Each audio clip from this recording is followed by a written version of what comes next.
Welcome to week 5. 5.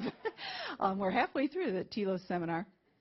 And I'm Janet Carlson. I'm one of the co-directors of this initiative, along with my partner, Bridget, and our very strong support with Angela and Amber. And the TLOS initiative was launched, 6 months to a year ago, depending what you count as the real launch. And one of the first public events has been this series of talks under the moniker Equity by Design. And one of the things I want to point out is all the different collaborators in this effort, which is reflected also in the range of speakers that we have been able to recruit to participate in the seminar series. The Silicon Valley Education Foundation has been instrumental in helping us recruit people to participate. Digital Promise has also helped us recruit participants to attend as well as speakers. The Graduate School of Education is a major supporter of this effort. The Center to Support Excellence in Teaching is where I live when I'm not doing TLOS, and we've worked hard to include practicing teachers in this work, because what's a Graduate School of Education if you don't have practicing teachers involved? So to give you a sense of who's in the room tonight, let's do a little bit of a straw poll. No, it's not a straw poll, a hand raising. Those of you that have been to one of the sessions of the seminar before tonight, raise your hand. Oh, look at all the repeat offenders. Oh, that's wonderful. All right. Only 4 more weeks to go. You get your badge. How many people are practicing teachers in a K-12 setting? Yeah, so about a third of the room. That's been our typical percentage. How many people in some way work at Stanford? Faculty, graduate students, staff? Okay, another third. How many represent a non-school-based industry? You might be education, but you're not a school of some sort. Wow, cool. All right, have I missed any major identifier that you feel left out? Oh, yeah, I said teachers, didn't I? You don't count yourself as a teacher? You're a teacher among teachers. Okay, all right. Any other superintendents? Oh, yay, okay. Good. Anybody else I missed giving you that sense of ownership while you're here tonight? Well, that was my catch-all that was not school-based. But if you want to solo out yourself as technology industry, what would that set of hands look like? Interesting. That's a little smaller. Okay. Superintendents? Yeah. Who counts themselves among school leaders? Okay, good. I was hoping the superintendent would also raise his hand. All right, nice. You get a sense that we've got a nice diversity of people interested in issues related to technology in schools. Tonight we're going to focus on changes in policy and links to outcomes in California, and I'll talk a little bit more about those two speakers after our lightning talk. How many of you are familiar with the concept of a lightning talk? Okay, a handful. How many of you have done one? Oh, very few. They're a little challenging, but tonight's speaker is more than up for the challenge. I am very excited. Oh, before I introduce him, put the hashtag back up. I'm really bad at remembering this. We tweet, right? It's a technology initiative. Help us. Get the word out. That's our hashtag.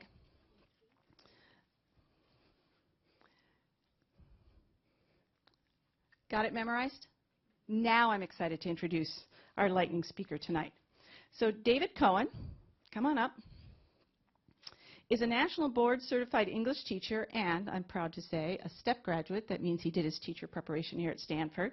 He's currently on the staff of the Palo Alto High School, where he teaches sophomore English. Having been a former biology teacher, I taught a lot of those sophomores. They're a squirrely group. Yes. He's also more than a classroom teacher. He takes his lens on the world and goes broader than those sophomores who are lucky enough to have him.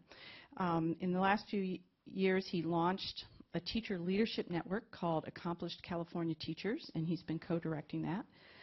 Last school year, he spent a year traveling around the state, meeting people, meeting in real life people he had met over social media, primarily Twitter or more than Twitter? Oh, there were a whole variety of ways of meeting people, yeah. And as a result, gathered information for a book about excellence in California public education, which is expected, the publication date is this fall. So something to look forward to. So without further ado, I'm going to turn the time over to David, and he is going to enlighten us with a lightning talk. Can I give you enough time to get the slides up? Yes. Okay. All right. There we go. Okay. Thank you very much for the introduction, and thank you for the opportunity to speak to you tonight about a story about stories in public education. And this is really a wonderful location for me to do that, because so much of my education background and teaching is really embedded here. My DNA is here. There I am 21 years ago, a proud graduate of the University of California at Berkeley, consenting to one photograph, that's sort of a typical Stanford picture. I was back here quite a bit working on national board certification, supporting others going through national board certification, and I was fortunate to meet teachers from all over the Bay Area who helped me avoid something that Nigerian author Chimamanda Adichie refers to as the danger of the single story. And I think just having a chance to talk with people, celebrate our success, and understand different things happening in public schools was essential for me, because we know if there is a single story in public education, it's a negative one. And I was aware of so many positive ones that I felt it was really important to get out and share those stories. And so, as you heard just a moment ago, what I did was to take a year off from my teaching and hit the road to 70 campuses around California in 50 different cities, spanning a pretty good geographic range of the state. And what I'd like to do tonight is take you very briefly into 2 fifth-grade classrooms. The first one is right down the road. That's Santa Rita Elementary School in Los Altos. Kathy's 5th graders are getting ready to do a sales pitch. They've been designing and innovating and inventing, and they've been coached by a startup CEO, Silicon Valley, a parent in the room who also provided the microphone so you won't miss a word of the pitch that's coming. And the kids did such a good job with this that this parent donated the entire sound system to the class at the end of the period. Then they went to the science lab. This is their STEM teacher. That's her specialty on campus. Her name is Kelly. She's a graduate of Santa Rita Elementary, helping them dissect a cow's heart at the moment. And the heart T-shirt is not a coincidence. It's Valentine's Day. It's a science teacher humor. And these are more shots from the same lab. If you look closely, you'll see the arms and shoulders and elbows of 7 adults. There are 2 classroom teachers helping out and 5 parent volunteers on the scene. Now let's jump down to Orange County, right near Little Saigon in Garden Grove, John Murdy Elementary School. The students in this 5th grade classroom are 80% Vietnamese, 1st, 2nd, and 3rd generation. And their teacher, Cammie, has her hands full on her own with 32, 33 students. You can watch the class sizes grow if you look at the wall. This is a small sample. She's been there a long time. And you can see the good budget years with class sizes under 20, and you can see the more recent years with class sizes over 30. Today is library day. Unfortunately, no librarian, so Cammie will help them out there. There is a library tech classified staff member who helps out and divides her time among multiple schools in the district. No science teacher, no PE teacher. Cammie does double duty here and gets creative, running them around outside for the exercise, but they're also doing a little science game. This is habitat, and there are predators, and there's prey. So she's combining all these things. She has her students doing speech competitions. She has them doing seismic safety projects that involve Skyping with kids in Haiti and raising money to help in that situation with safe housing. And so who wants to compare test scores? I'm hoping no one takes me up on that offer, because I don't know, and I have the luxury of not having to care. The deeper I immersed myself in all these schools, I found that that was really not a very helpful thing for me to know. And yeah, there are probably gaps, and we could probably account for them. I don't think that technology is the main source of the gap. I don't think technology is the main solution to the gap. And by all means, we should have some education policy that addresses technology, that is about accountability and equity. But even if they close the gap, are we going to say that these things that exist in other places don't matter for places that raised their test scores somehow? I don't think that's what we really want to focus on. We need to take care of the kids, and we need to make sure that we have policies that address those valid concerns, but don't miss the one thing where they have equity right now, which is caring teachers who go out of their way to create a really fantastic educational experience for the students. And these teachers and their students deserve policies that address technology and accountability and equity without depriving them of the opportunity to thrive and to grow and to proliferate good teaching by holding us accountable to them. Thank you. Right now, I'm excited to introduce Michael Kirst. He is a professor emeritus from the Stanford Graduate School of Education and has had a long and thriving career in the policy arena, and both at the state and federal level. He's done more things than you want me to list, because then I'll take away from his talking time. But I will give you a couple of highlights. He's been president of the California State Board of Education more than one time. He did a lot of things in the federal government, including staff director of a U.S. Senate subcommittee, working in the Office of Education before it was the Department of Education.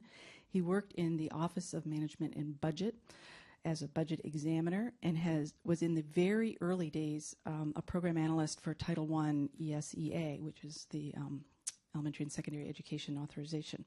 So he knows educational policy from many different perspectives and over a trajectory where he's probably seen some things cycle back.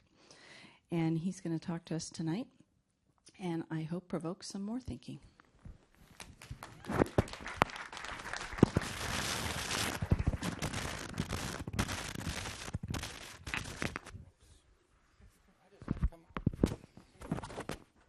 Well, thank you for having me. With that introduction appropriately, I'm going to start with some historical comments and a historical overview here. This is my 52nd year in education policy, and my fourth term as president of the California State Board of Education, and the first and fourth terms were separated by 40 years. And so I have a long history, so I'll start off with that and then make some observations really on the history and technology, and I view this as a conversation with you and rather than a big formal presentation. So one of the technology has always been a puzzle for me, and Larry Cuban, who is a long-standing faculty member at Stanford University, has written several books on it, and he and I have talked about it. So we go back to there's been many eras of how technology will transform public education. The first era, believe it or not, was radio, which was viewed as, a major innovation. A lot could be done with that, not much done with radio in terms of the classroom. When I got into the game in 1964 and 5, when I helped design the new Federal Education Act, the Elementary and Secondary Education Act, we really thought television was a huge innovation and would be a very important technology item, and indeed students and schools spent a whole lot of money on educational television, and actually I wrote an article about it and so on, but television came and went in that regard. And then, of course, we got the large business classroom computers, and I remember seeing the ACOT, the Apple Classroom of Tomorrow. That was to transform education, and we had kids sitting around with these clunky business machines, and that didn't do a hell of a lot. And so I was told then that wait till we get handheld stuff. Once we get, there was a professor named Decker Walker. I kept telling him, when's technology coming? He said, when we get the handheld stuff. Well, we got the handheld stuff. I thought the new millennium was here. But when I looked around and came back in 2011 as board president, there still wasn't a pervasive amount of technology. So I think the history of it has been interpreted by Cuban as, and he said, Larry Cuban, over and over again, that there's something in the DNA of the classroom that sort of rejects technology in a massive way. It's like a liver transplant that doesn't work. I gave you the wrong liver, and you're gagging to death. And so it's not quite that bad. But he talks about the DNA of the classroom and how it has had a very hard time fitting in the DNA. And his books have had titles like Technology in the Classroom, Overhyped and Underused, and so on. So there is this history out there, and it is still, to me, as an education policy person, I'm certainly not a technology specialist, still very much a work in progress as we move forward today. So in anticipation of this, I collected this week's the last 2 weeks' stuff off the web I have. So I want to start with the one I outprinted on Monday, April 25th from a group called Consortium for School Networking, which held a big conference. And their title was, How Do We Move from Little Islands of Technology Innovation to Systems of Technology Innovation? So islands to systems, and I suspect you may have seen an island there in the first part of it in the 5-minute talk. And the other thing that this gentleman, Keith R. Kroger, CEO of this, said, and his title was, Can Educators Expand Digital Learning to Every Classroom and Home?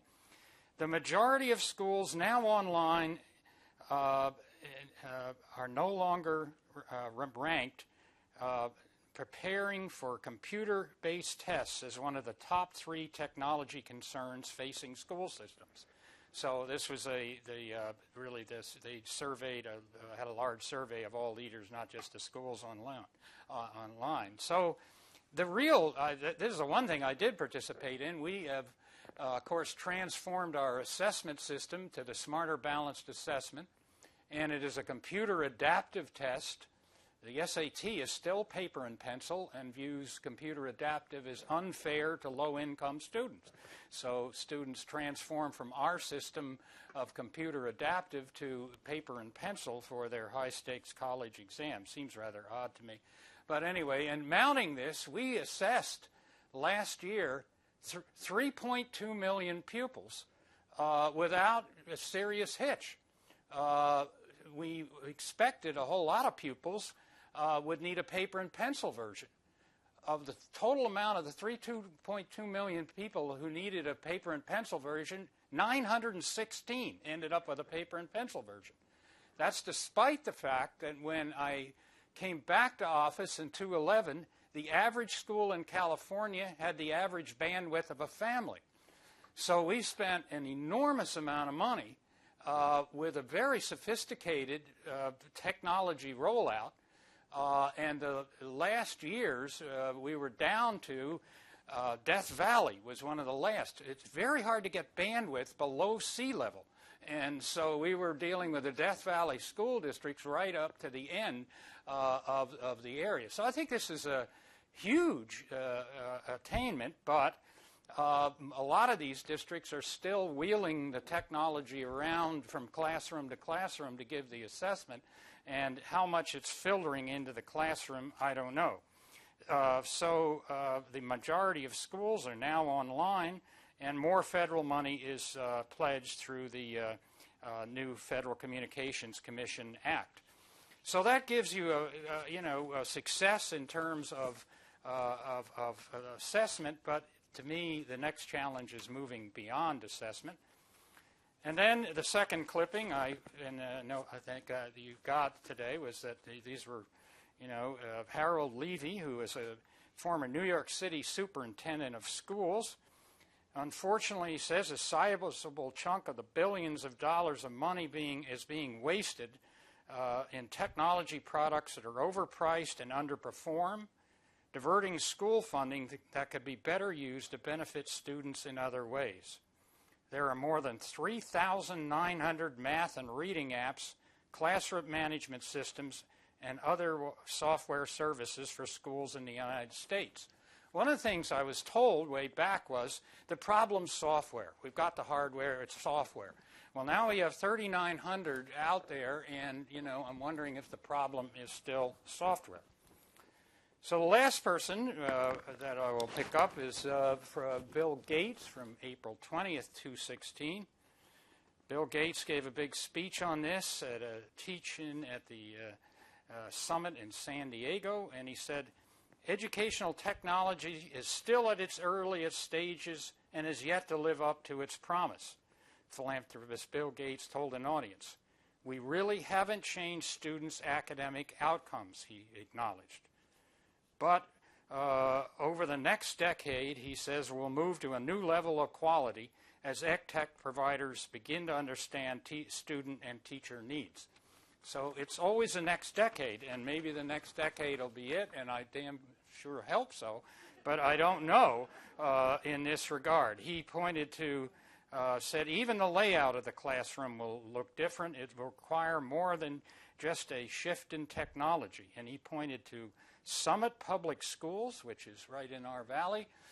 As you may know, I've seen that. I guess most of you have, where they're actually in old factory spaces, and they have areas with technology, and then the teachers have their offices along in a wall, and they come out and teach some, and then they go back to their offices, and students come in and out and so on, and base camp and, quote, new classrooms. So that's my historical sketch in this regard as to where we appear to be from what I'm reading anyway, and what this jives with what I'm observing. Let me turn a bit to how the economists have looked at this. They have long, some economists, they have long been interested in whether technology can reduce labor costs.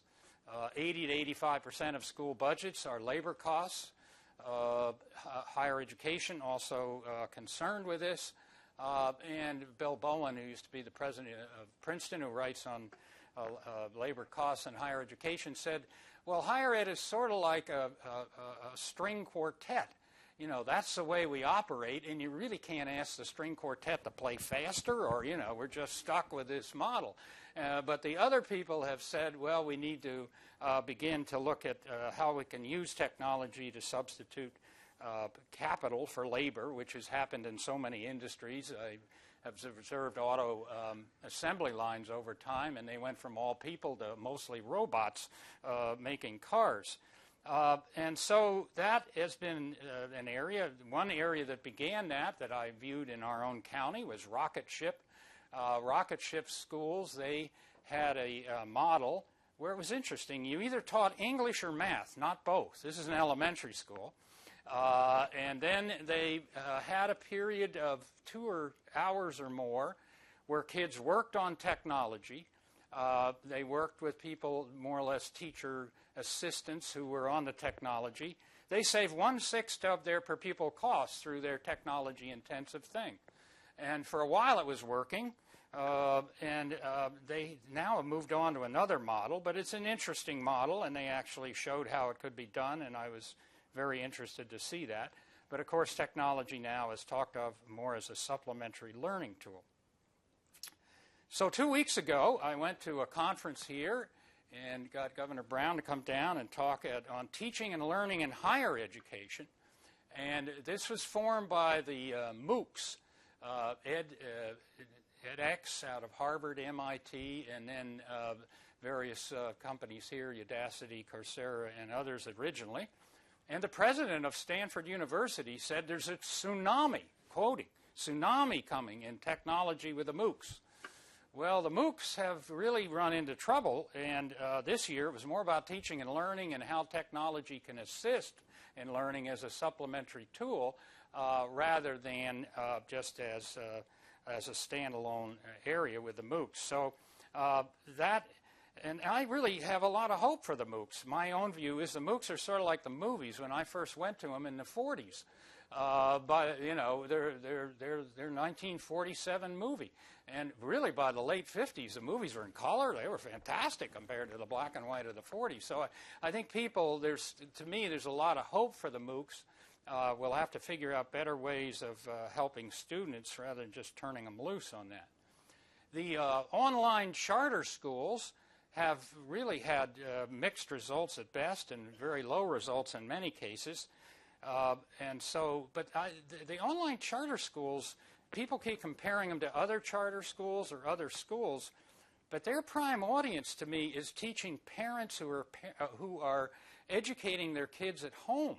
And they really ought to be, in some ways, additionally judged by how well they are compared to whatever the parents were doing before. So I think they're a complex animal, but certainly have not produced the results I think that some of them hope for. The use of technology for data centralization and big data systems and big data analysis has been growing. SchoolNet was an early one in this. I just talked to Aspire Charter Schools. They've used a technology program called, not Godzilla, God something. What? Schoolzilla, thank you. Yeah, they showed me Schoolzilla. All I could remember was Godzilla, and so remember that well. So Schoolzilla, and this is very impressive how they put together 10 of their separated data systems. So I think there's some real progress been made there, as well as, of course, there is a lot of progress in the technology area. Let me just mention the idea that, over the years we've had these federal and state master plans for technology. And like there's going to be some top-down big plan rollout, that's leadership and so on. And none of those, to me, have done very much. I don't think we're looking for those in the future. I don't see the federal government doing a whole lot on this. It was not featured in the Elementary and Every Student Succeeds Act, ESSA. And I don't think the federal government really can do something on paper but not implement it given their authority. The state has been moving towards decentralization through the local control funding formula. And it, I think, is not really ready to do a state master plan or some super plan. We certainly did one to implement our own assessment system, Smarter Balanced, as I mentioned. So I think this will have to happen more locally bottom up. The era of earmarking categorical money for technology, at least in state government, will not succeed under this governor. That I can guarantee you for. He doesn't want to categorize money for much of anything. So I don't think there'll be a master plan out there as we go forward. So what's the likely future? Well, you would think in this business, time 2, which is the next 5-10 years, will be like time 1. Would be something like we've had. Continued incrementalism. Bill Gates thinks there'll be a major transformation, and he's a lot richer than I am, so we probably ought to go with him rather than my incremental reasoning from my historical analysis that he would be a better guy to go with. Teacher preparation ought to be much enhanced, professional development better enhanced, and I think we're getting around to better vetting systems, and I'm sure we'll talk about that, and Silicon Valley Ed Foundation does some of this, and so I think it's progress forward, but I don't know about some huge breakthrough at this point as happening, and as an educational policy analyst, I would have to conclude from the history of reform that this isn't likely to happen. Let me close with a little comment on the 5-minute thing. We have had an extraordinary period in California education and somewhat of a refutation of the ending of that.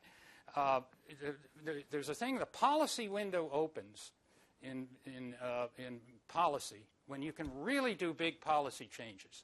When you get 3 streams come together. They rarely come together. you have a rapidly rising and sustained tide of revenue.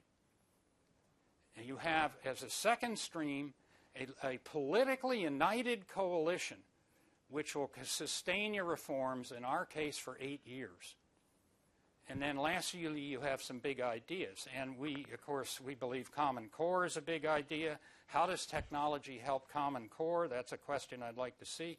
We hope to be the nation's leader in next generation science standards. We were the second state to adopt it. We're by far the most aggressive in implementing it. I got off the phone now, just before I came. We're adopting soon new history, civic, social science standards.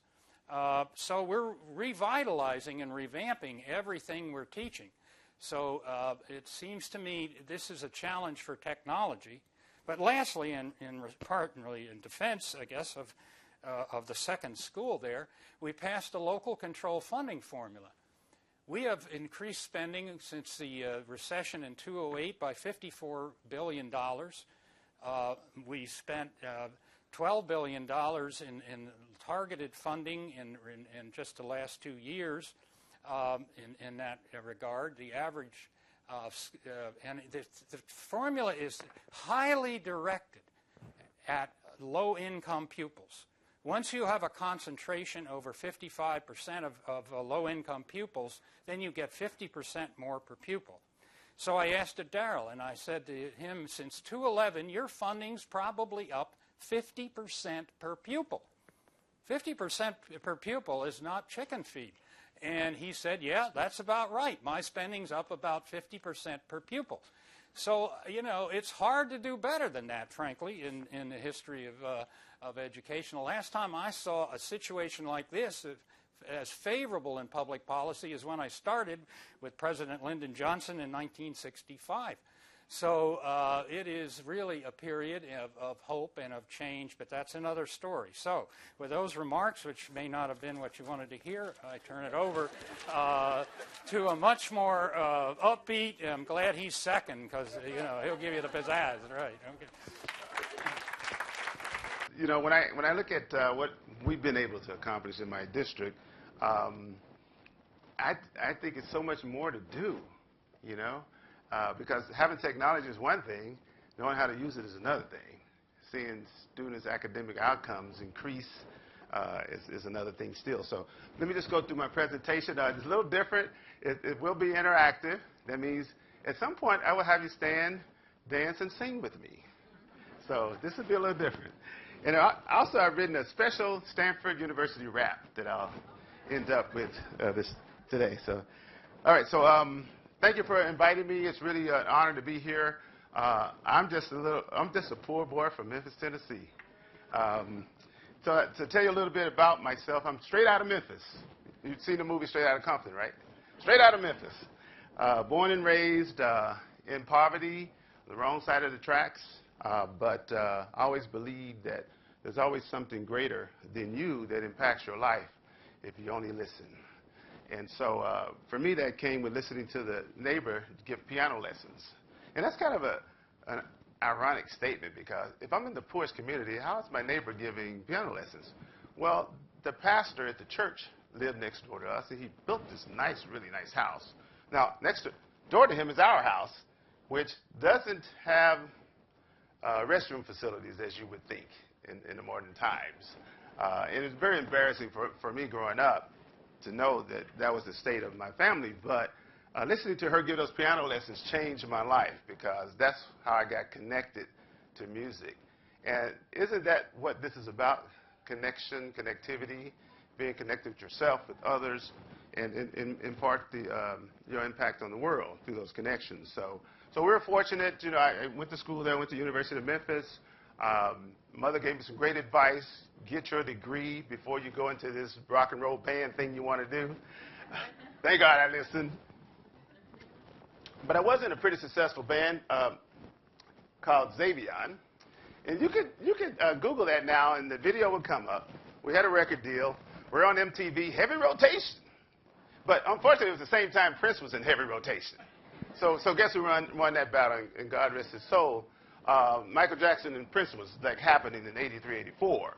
But for 6 young African-American guys coming up through Memphis, getting to that point where we're opening for Hall & Oates, I mean, their manager was our manager, Tommy Mottola, who was president of Sony Records. You know, it just gets spiritual with me sometimes because there's higher things working here. This is not just happenstance, and even being here today. So I'll get through some of that, but was very, very happy to be a music teacher. And the LA Teacher of the Year was back when I was a teacher, so I might have wrote that. But that was the best job I ever had as a music teacher and band director. I loved it. I'll still be doing it now if it wasn't for the fact that I looked around and saw my principal and thought, you can treat people better than that. You could have more of a leadership and a vision that really guide and lead students and families to greater success through education. So my thing was that, well, she can do it, I can do it. And so I went back to school, got my degree, and wanted to become a high school principal because I think that's one of the most important jobs in education. Any high school principals in the house, because hands off to you if you are, and they're probably working now, that's probably not here, but that's a tough job. The next one is superintendent.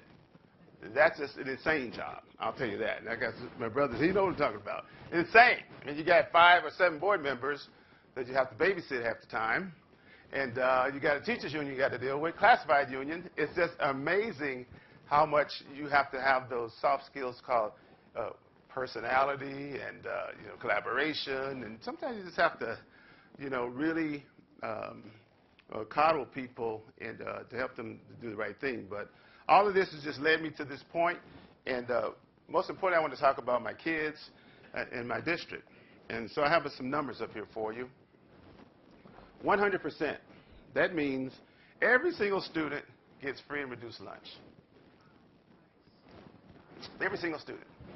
And PBS did a story on us recently, and they categorized us as the second poorest district in America. Now, I don't know if I'm proud of that or if it's like, what are you trying to say? But it's a fact. And so, but I saw that number, and I'm like, hey, it's a great opportunity here. It's a great opportunity here. The next number, 98%. 98% of my students are Latino. 98%. Beautiful, beautiful people, kids, families, like you've never seen before. Just really focusing on how we have a better education system for our kids so they don't have to work in the field like I am. Beautiful, beautiful community. 68% of those students are English language learners. So that means Spanish is spoken primarily at the home. Those students are influenced by that. And that's a beautiful language. What's wrong with that? You know, but we need to use it to our advantage. 10% of our students are undocumented. But we don't care where they're born. We care about where they want to go and need to go. 12% are categorized as special ed, special services. That, too, it's kind of a high number. Usually 8-10%, but we're a little higher than that. But the number one data point that really just took me to another place was the 16.5%. Okay, so when I came to the district 6 years ago, we were graduating about 65% of the students. Okay, maybe 30% of those went on to college, but only 16.5% were graduating from college. And ladies and gentlemen, that's educational malpractice. We should have been sued by all those parents, those kids that didn't make it. And they were coming back to me saying, how could this system do this to me? And I said, you're right. Even though I wasn't here, I'm going to do something about it to change it if I have your support, if we can do it together. So it's a large school district, 1,250 square miles, larger than the state of Rhode Island. But people categorize us as poor, but these are some of the richest people I ever met in my life because they have spirit and will and determination like you've never seen. So as a superintendent, as we began this journey to convert our system, not only digitally, but academically, culturally, everything we wanted to change because we had nowhere to go but up, you know. So as superintendent, though, you have to lead in that effort. You have to be out front, sharing that vision, incorporating people into that vision. And so what I did was because I am a musician and I write music and I do film and I do voiceover, I created a video. And this was based on our journey on the road to educational excellence. So I hope the music is on because it has to pump like we're in a nightclub, okay? So if not, I'm not going to be happy.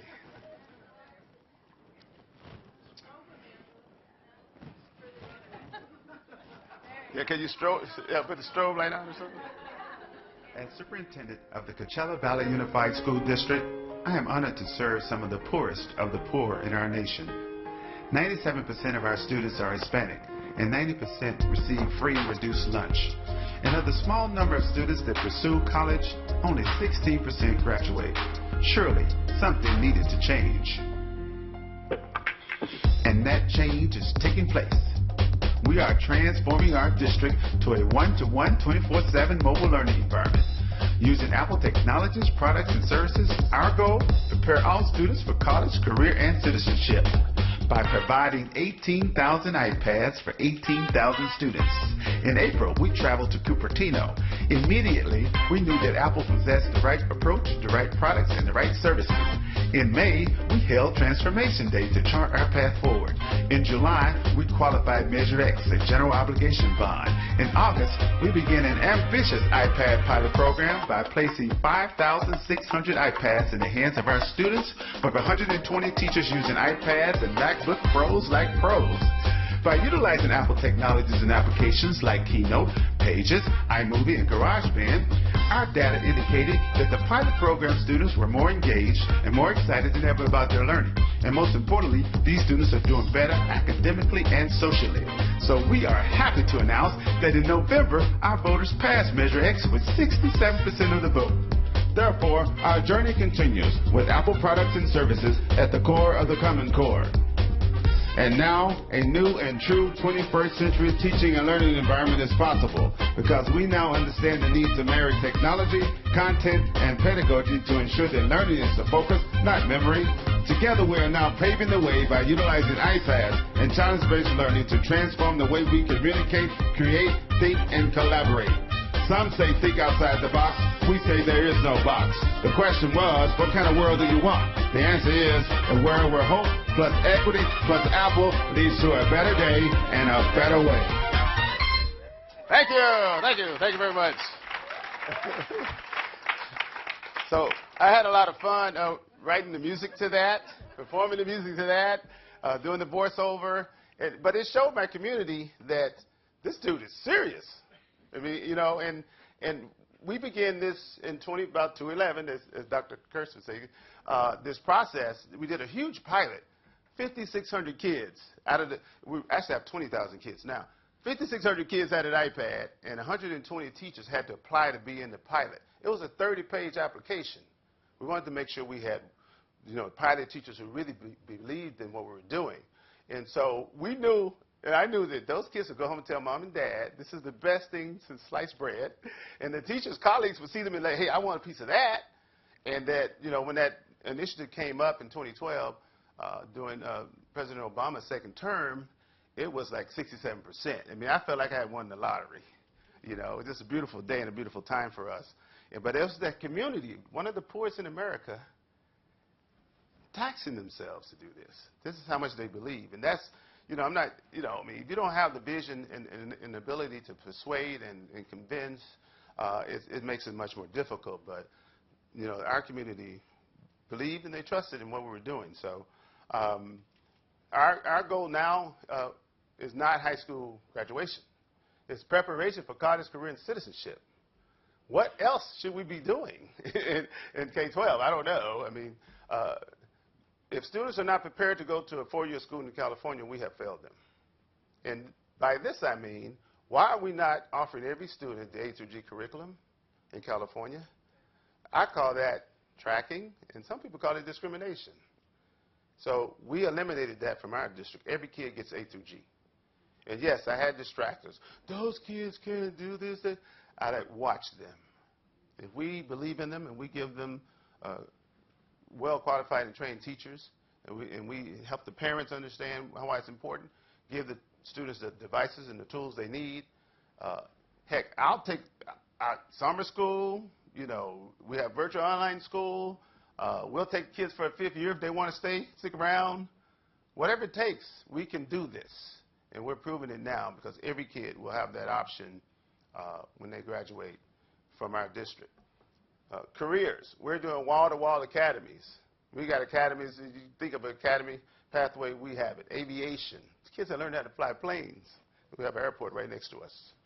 Environmental sciences, we have the Salton Sea, as you know, is a dead body of water that someday may dry up and it may cause all of us some serious problems.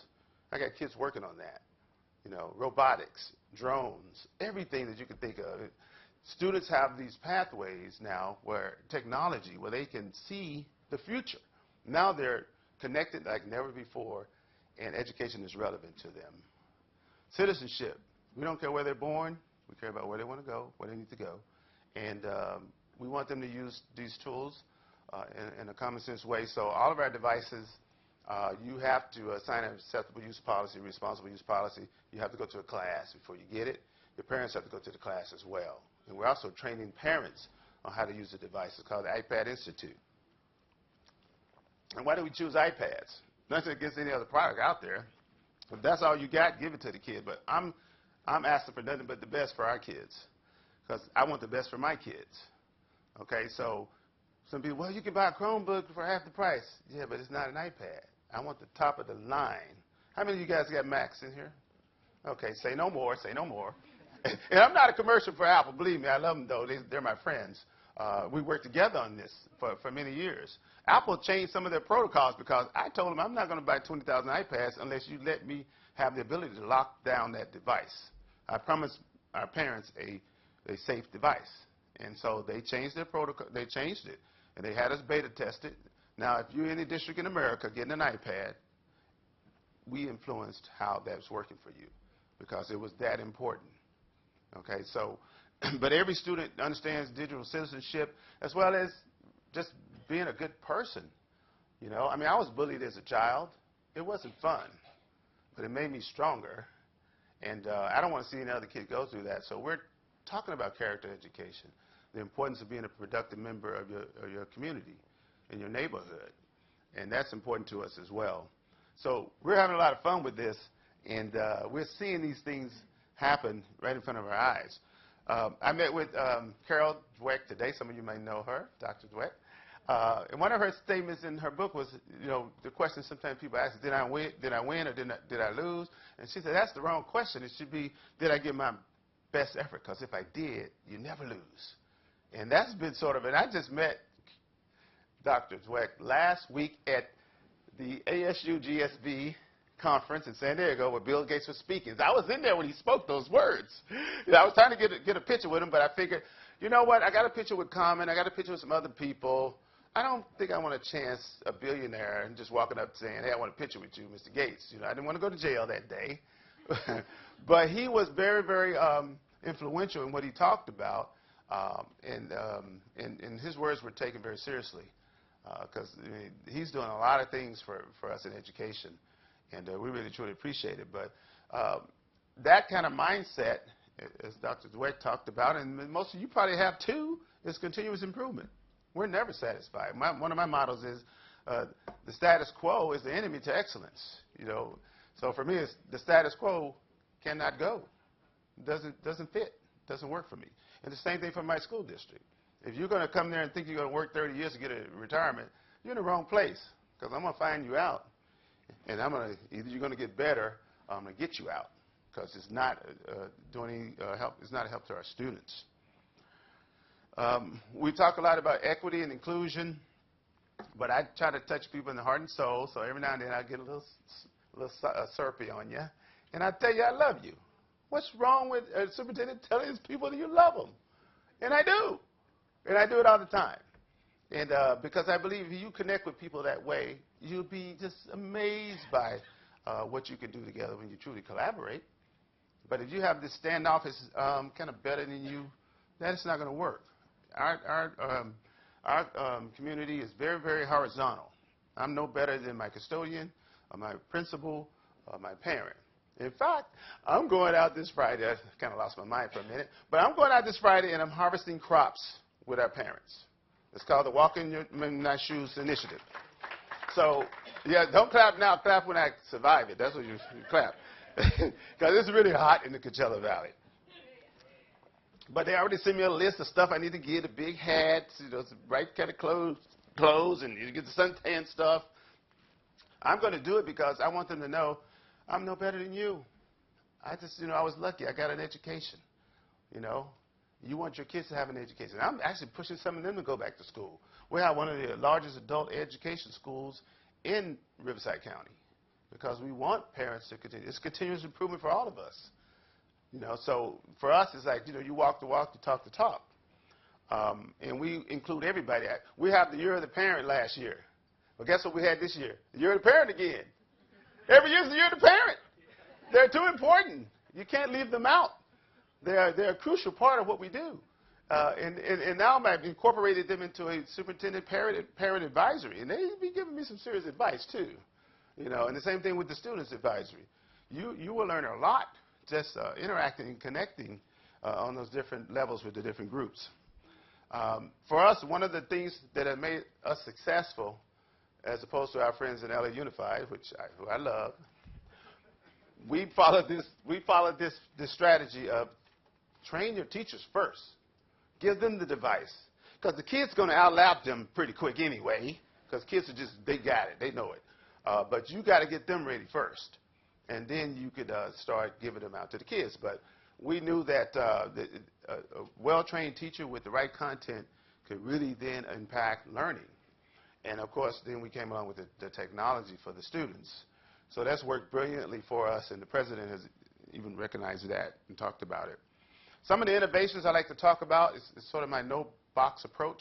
I think outside the box, there is no box. When it comes to doing what's best for kids, there are no limitations. I said, do whatever it takes to educate. They're telling me, oh, you put routers on buses. I said, I would have put a router on a pigeon if I have to get kids connected.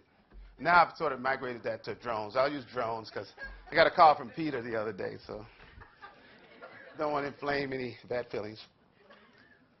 But one of the most important things about technologies, though, is the training, teacher certification. So I went to some of my local universities, not Stanford, but some of my local universities and say, would you please give us an educational technology teacher certification program? They need to be trained in how to use these tools in the classroom. And they were not interested. So I'm the kind of person, if you want to do it, I'll do it myself. That's why the internet independence thing came. I'll tell you about that in a minute, too. But they were not willing to do it. So we took the SAMR model. Anybody know the SAMR model? Yes, yes. We took the SAMR model and we improved on that. We talked to Ruben Pinchadura, who works with Apple, and we said, we want to expand on that. We want to add some things to it. We want to make it a certification program. He said, go for it. So we put that program in place.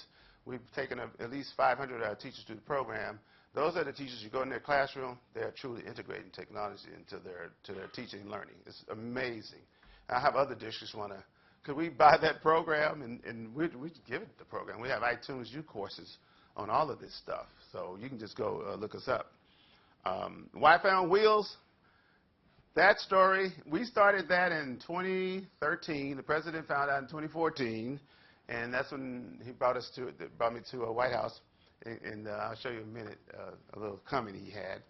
I'm not happy about that. But anyway, the Wi-Fi on Wheels, that's people say that's the most innovative thing I ever heard. I thought it was just common sense. We got 100 buses out there. These kids in the trailer home park, which is like, should be condemned in the first place. Open sewer lines, wrecked cars, dogs running around. I should tell my wife, hey, you want a dog? I can get you a dog. They're running around Coachella all over the place. I can just get you a dog. But that was despicable conditions for those kids.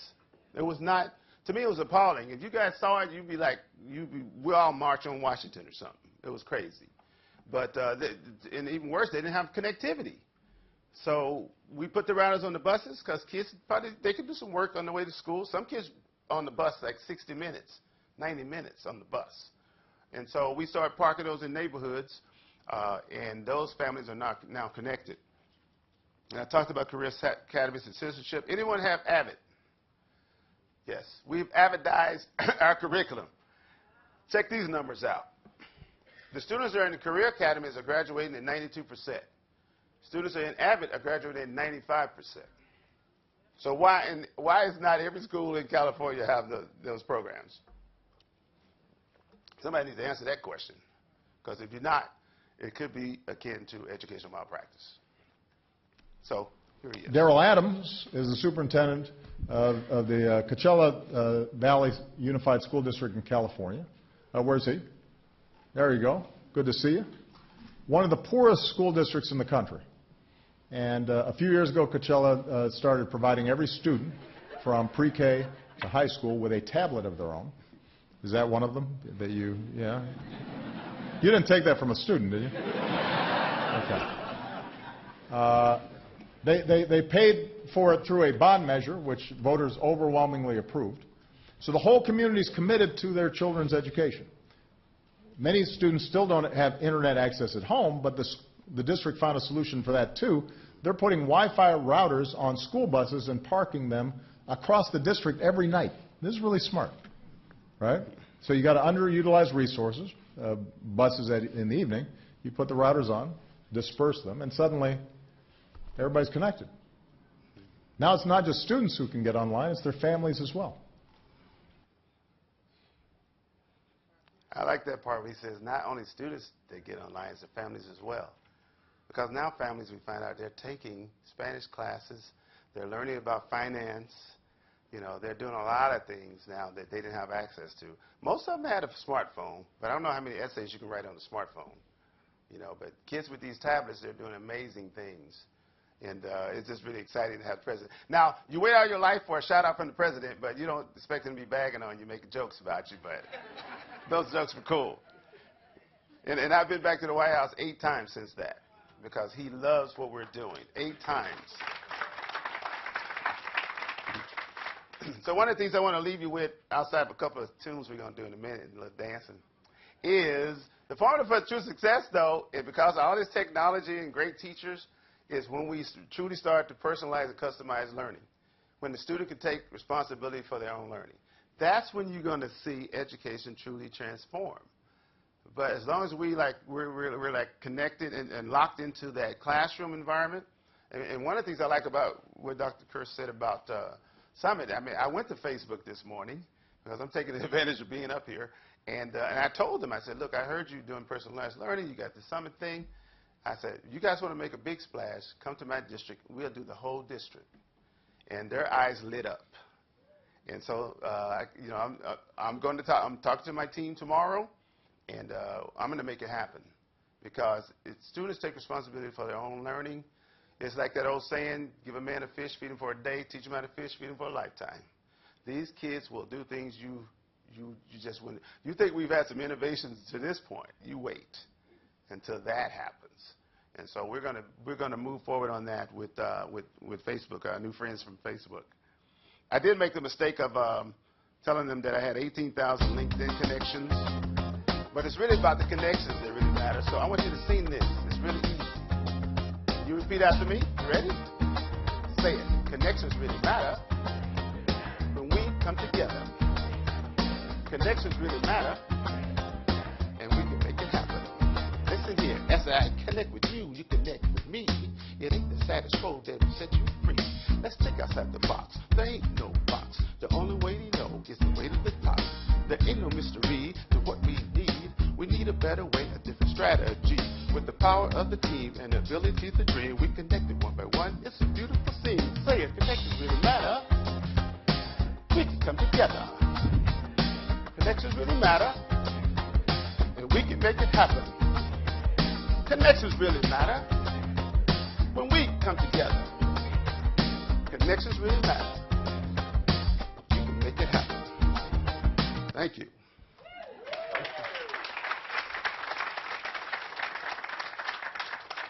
Now, I do have a poem for you, though. It's a Stanford University poem. I was going to set it to music, but I didn't get time. Would you like to hear it? Here we go. And Dr. Kirst, I heard Dr. Kirst said, he said a bad word. It wasn't a bad word, though. There's a couple of bad words, and I'm going to change it, though. But you can figure them out when you hear it. And it's just a little poem. It's called the Stanford Rap. They call you the Harvard of the West. I say, F that. You are the best. Since 1895, you've been producing excellence. They better recognize you producing presidents. And they better watch out and never forget you're producing all-stars like Carol Dweck. Tell her I mentioned her in my rap. She would love that. You never worry about coming in first. You keep rolling with professors like Michael Kirst. Stand for you. You know what to do. Outsmarting those Ivy Leaguers, you know the truth. Keep rising to the top because you're one of a kind.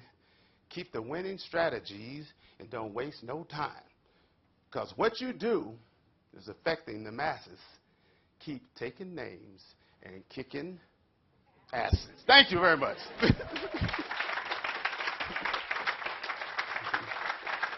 Thank you. Thank you. Thank you. Thank you. I love you too, by the way. Did I tell you I love you? I love you. I love you a lot. Thank you. Basically, what I want to do is take that concept of personalized learning and bring my staff at the 6 schools that I'm referencing to learn about what personalized learning looks like. And Facebook has made a big, huge commitment to make sure it's done right. So I think what happened with Summit High School, the Summit schools had created this app, this way to look at personalized learning, and Facebook has taken it and said, okay, we'll perfect it, we'll get our engineers to make that even more viable, and now we'll help you, scale that out. And so what I want to do is, they've kind of done a school here, a school there. I want to do the entire district, and it's really a 7 to 12 program. So I want to do all my middle schools and all my high schools to bring those teachers up and those administrators up to get trained on how to really truly incorporate this into our daily practice. I believe students armed with this information and knowledge, if you know your own learning style, your own learning modality, if you know where to get information from, you can learn anything, And so I think that's the next big step. Some people are afraid of it because, well, what happens to the teacher then? Well, you can always need a guide by the side, a facilitator, someone to help you through to a certain point. Plus, let's admit it, we are sort of a babysitting service too, while parents go to work up to a certain age. But for us, I just want students to have the responsibility. If they own their own learning, you can't stop them. They can do anything they want to do. Thank you.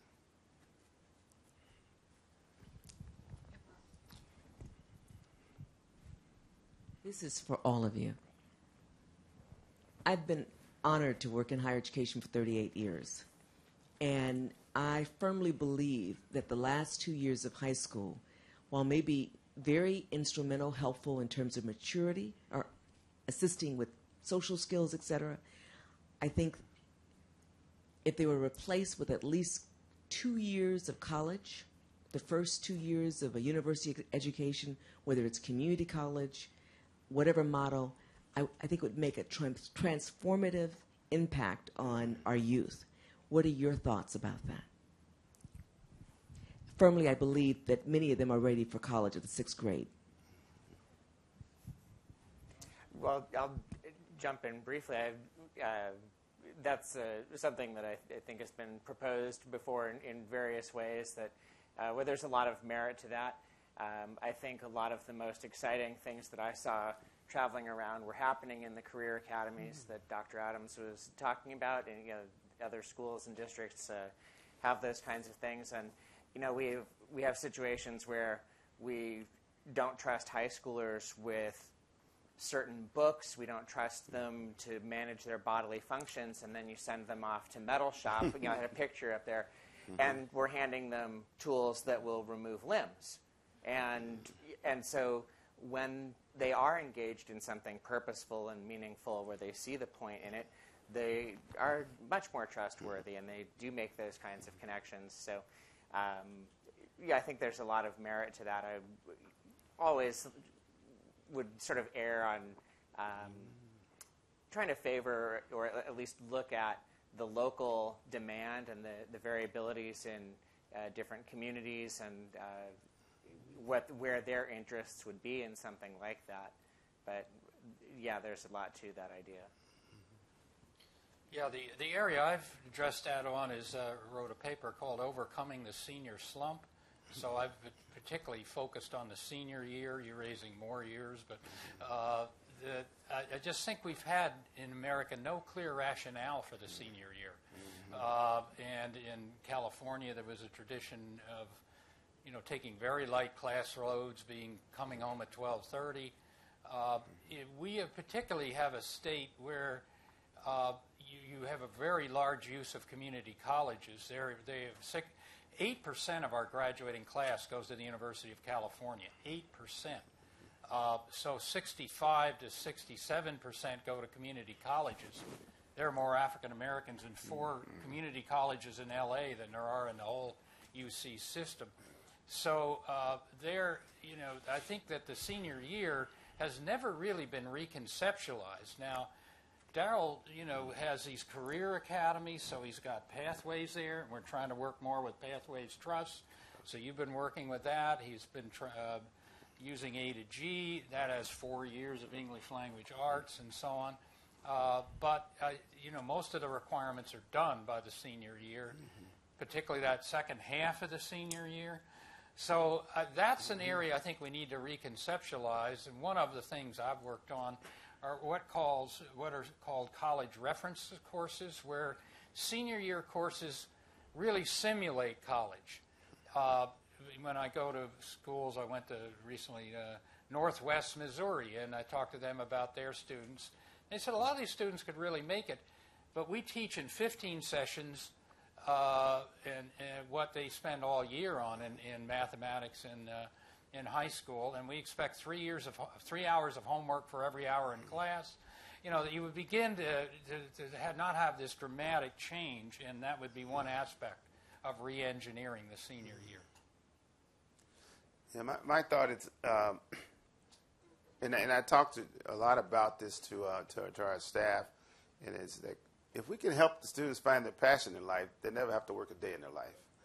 And so whenever that comes, I mean, if they had put me in a music academy when I was in the 6th grade, I probably would have graduated by 8th grade, 9th grade, ready to go out and gig, just do it. Because that was my thing. But I was forced into this system that says, no, you have to stay till you're 18, and then you have to go to college till you're 22 or whatever. I just don't like restrictions and boxes. And if we truly personalize education, kids are going to take off, and they're going to have all these courses done, by probably in the 10th grade. So what are we going to do with them then? If they're ready to go out and do their thing, let them do it, I think we just kind of stagnate their growth by forcing them into this system. And for me, cookie cutter just doesn't work.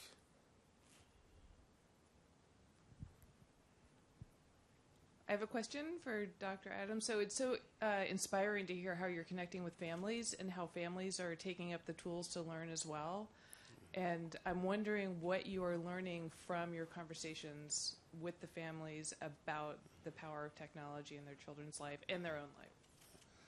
Well, at first, there was some trepidation because, you hear the horror stories, kids, they're in sites they shouldn't be on, or there's cyberbullying going on. But I think you truly combat that by educating everyone to the maximum. And so our parents, once they had the education, and I had maybe 20, we have 20,000 students, maybe 100 parents said no. But they didn't have the education on why this was important. And of course, their students just drove them crazy to the point. It was like, please give me this class so they can shut up, so I can give them the device. And then they started realizing, oh, well, I can learn on here too. So we intentionally put Rosetta Stone on every device. So now these parents are learning English. And then now we had a company, here's a financial application that you can use. Now they're kind of using that as well. So it truly has to be a community effort, and I remind them, you're paying for this. So we didn't wait for the state government. We didn't wait for the feds. This community took charge themselves. And so when the Common Core money came, that was extra money for us. We already had it. We had $42 million. We only spent half to get the 20,000 devices and get the infrastructure. We still have $22 million sitting in the bank that's going to take us to 2024, 25. And we're hoping that state or federal government come to their senses and say, hey, every kid gets this anyway, because every kid in America should have it. You know, if we don't, somebody's going to be at a disadvantage, and the country's going to be at a disadvantage.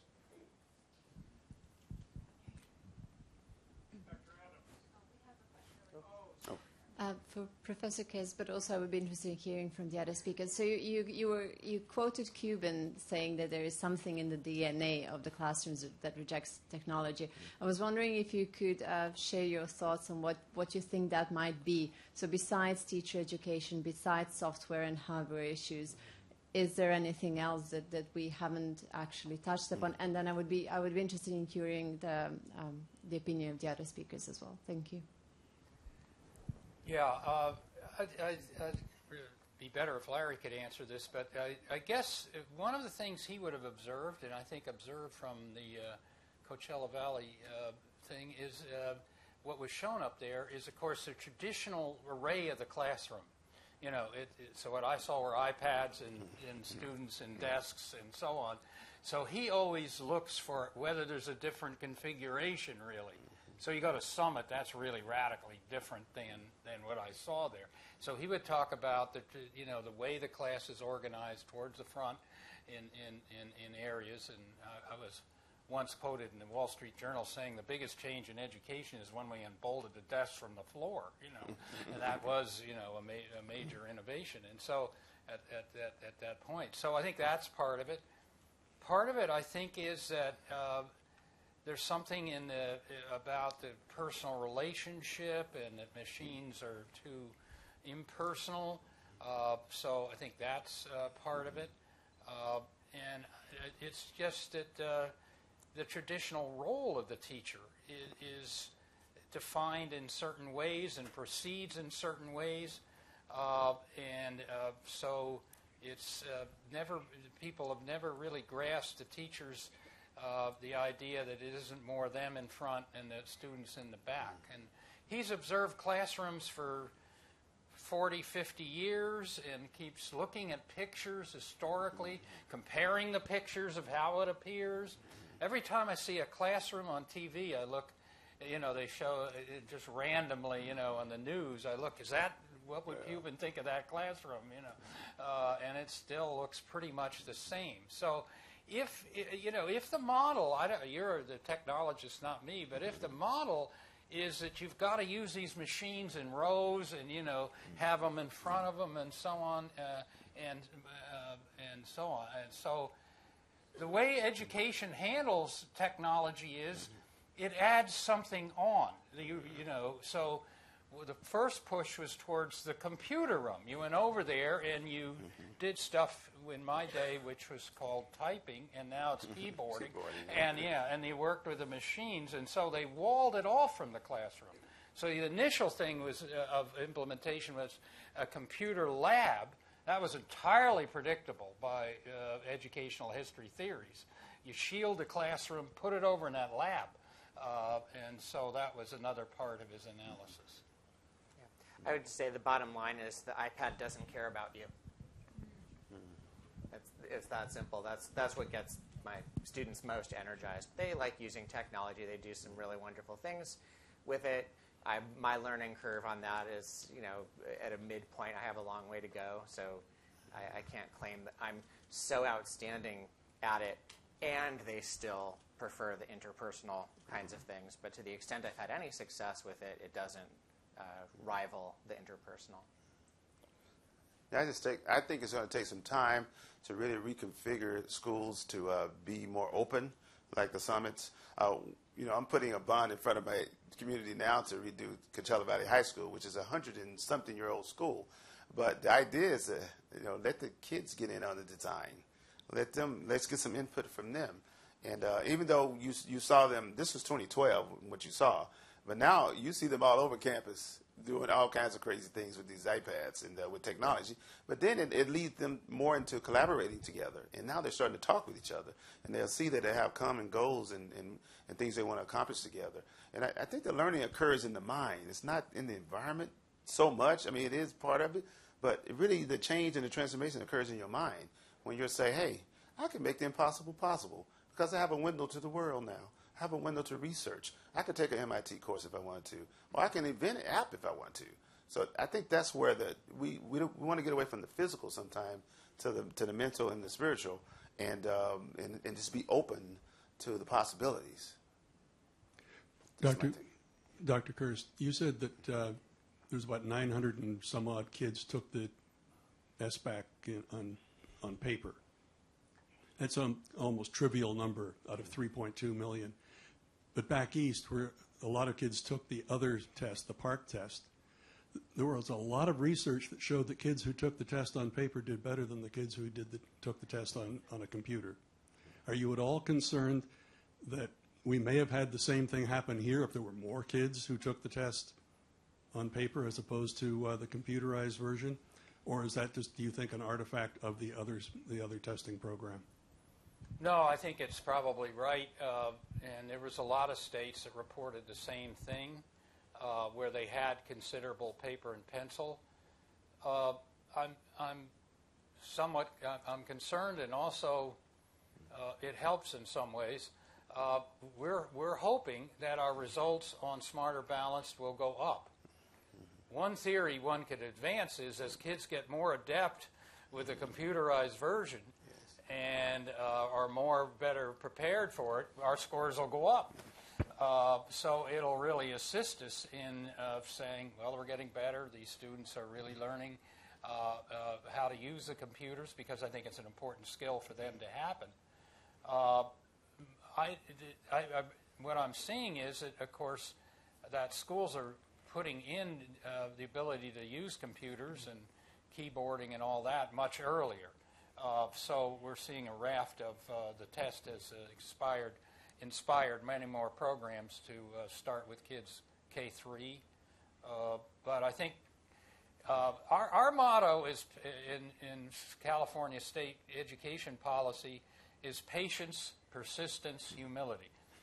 We're going to keep going. We're going to continuously improve. I think this problem will take a while to solve. People ask me, what are you looking for in Common Core? I'd say, well, I'll take a look at 1919. And then, I'm not doing what all the pundits do, which is pull it up by the roots to see if it's growing. And then that's great. We have already a guy proclaiming a failure because the NAEP scores didn't go up or something. We hadn't even implemented it yet, and he said it was tailed off, And so you just have to tune out this noise. And so I think I am concerned, but I think this will work out over time, and we're patient and we're persistent. And humility is, you just don't know what's going to happen. So I don't know quite how fast this will go and whether this will be an enduring problem. And if it is, we'll have to do some continuous improvement. But we're watching. Could I comment on that? From the superintendent's point of view, the practitioner's point of view, it was tough for us because the kids weren't familiar enough with the online testing to be, comfortable.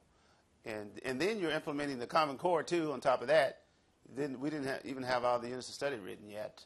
And so implementation was, 40% maybe. But this year I've seen an improvement. I talked to all of my principals, and they have no problem with having the keyboards and online. The broadband is doing well. The kids are used to it because we practiced, we practiced the test. Doing benchmarks all through the year with the device that they were going to take it on. So I feel like scores are going to go up. But we took a hit last year, and it wasn't Dr. Kirst's fault. But we took a hit, because my district of all, guess who was the lowest in the county? It was my district. And everybody's like, look, you guys are terrible. And I'm saying, well, didn't you hear the state superintendent Torlican say, do not take these scores seriously as a baseline year? No, they didn't hear that. What they saw in the paper, and what the paper is going to sensationalize, is they were last, or they were next to last, or it was tough on us, But you have to, stay the course and help people understand it. And we had to do a lot of PR to try to combat that, because the parents did see, they seen a difference in their kids. And one of the biggest follies that we have in education is using one measure to measure. It's a lot, and we're smart people. Come on now, There's multiple ways to assess how you're doing.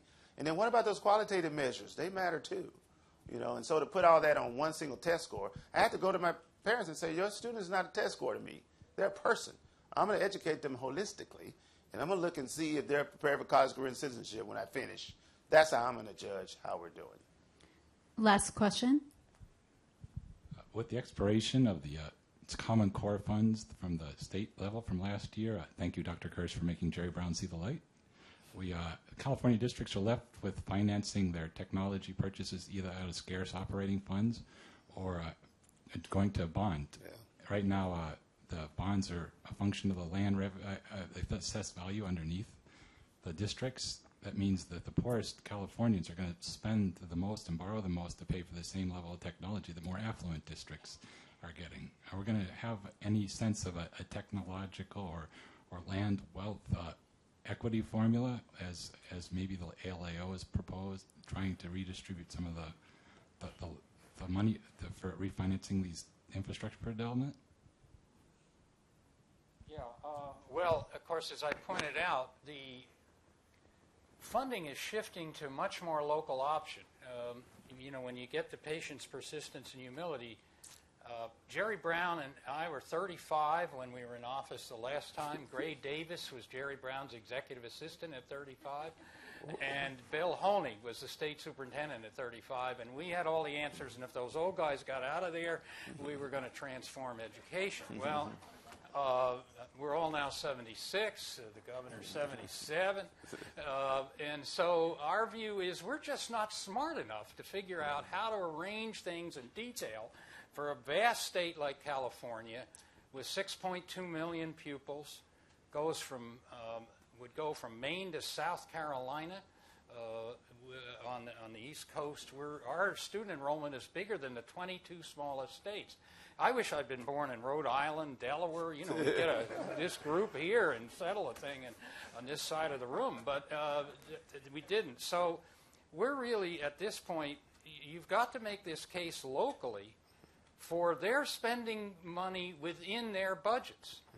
The local control accountability plan, that's a work in progress, but it's going to get better. Remember, patience, persistence, 8 years.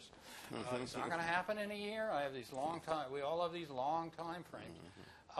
So that the technology will have to make its case within the local school district, and I don't see any as I said, sort of earmarked funds or special bonds for technology. I think it's down to slogging it out at the school board level in that regard. And so the game has shifted from you hire a lobbyist in Sacramento and try and get us to jam something down.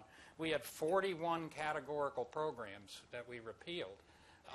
And we had a disease called hardening of the categories, where you couldn't move the money and so on. So we blasted that loose, which took some doing, most of my career actually. And so I think that this is where it's going to be. And so I think you're looking at that. There's never enough money for technology. I've never found a state or a local district that said they had enough money for technology. There's one of the rare ones in that regard. And so, what else are you spending the money on? If technology has so much upside, can we move some resources around in that regard? Local budgeting is formulaic. You have 28 pupils, you get a 15th of a janitor and a 16th of a librarian, and, and it's incremental. It rarely looks at zero-based budgeting and looking at priorities. So that's what we're pushing. We're hoping the local control accountability plan will create more of that. But I think technology needs a stronger case locally, and it isn't going to come, I don't think, top down, and I don't think the federal government's likely to do it either. I have some ideas on that I'd like to share. And this sounds crazy. It may sound crazy, but why not legalize marijuana and use the taxes from that? Okay, I mean, think outside the box, Yeah. But we're not Colorado. We're California. We do it differently, but we're smarter. But there's other things we could do, too. I mean, just start thinking differently. I know there's a formula to this, a formula to that. That's the problem. Think differently. Think outside the box and come up with some ideas. I mean, you can round it out to how much per person would it cost to give every student a device and figure out ways to fund that. But our future depends on it. If our kids are not at the forefront, the trailblazers in this effort, I mean, we got all these things happening in Silicon Valley and whatever, but L.A. County needs something too. Coachella Valley needs something too. It's a lot of places where it's still sort of a barren desert as far as technology and progressive thinking and innovation. And I think, where there's a will, there's a way. That's my thing. Make the impossible possible. There's a way to do it. We're smart people. And the conversation will continue in our light reception. But first of all, if we can give our speakers a round of applause.